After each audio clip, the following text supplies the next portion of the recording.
After nearly 3 hours of discussion, Alan and his wife remain unconvinced. They appeared to be quite honest in everything they told me and the records that I've seen. But I still think there's a little bit of a con about it all.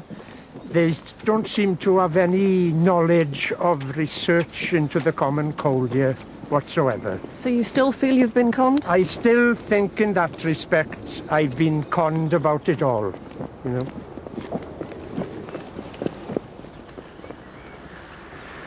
So we asked Porton's director about the common cold recruiting story.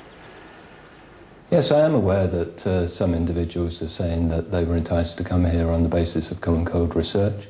And of course, every individual will know what they saw and what they were told at the time.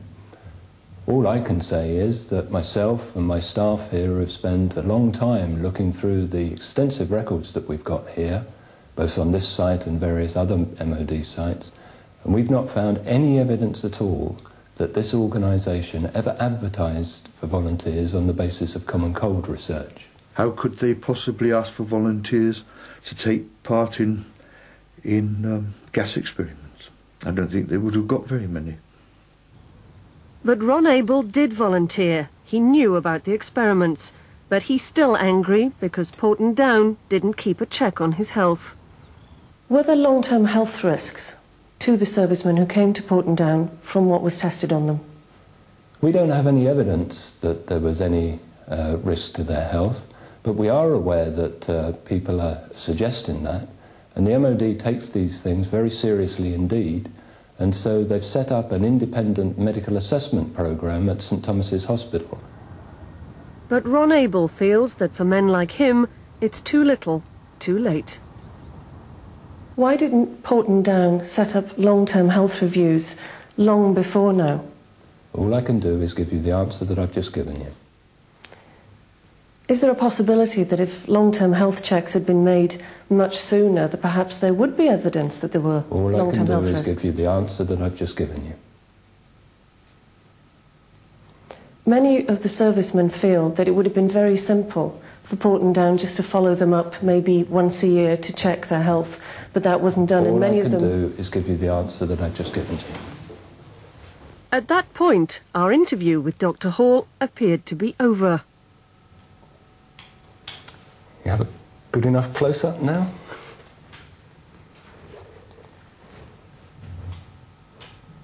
Are you willing to answer any more questions, Dr. Hall? At this point, his press officer intervened. But after we'd packed up to leave, she asked us to redo the interview. We declined because of Dr. Hall's reluctance to elaborate on any of his answers.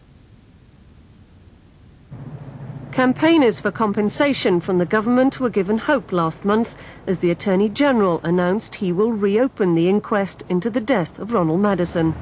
The death of one of the human guinea pigs now looks set to be investigated properly, 50 years after he died.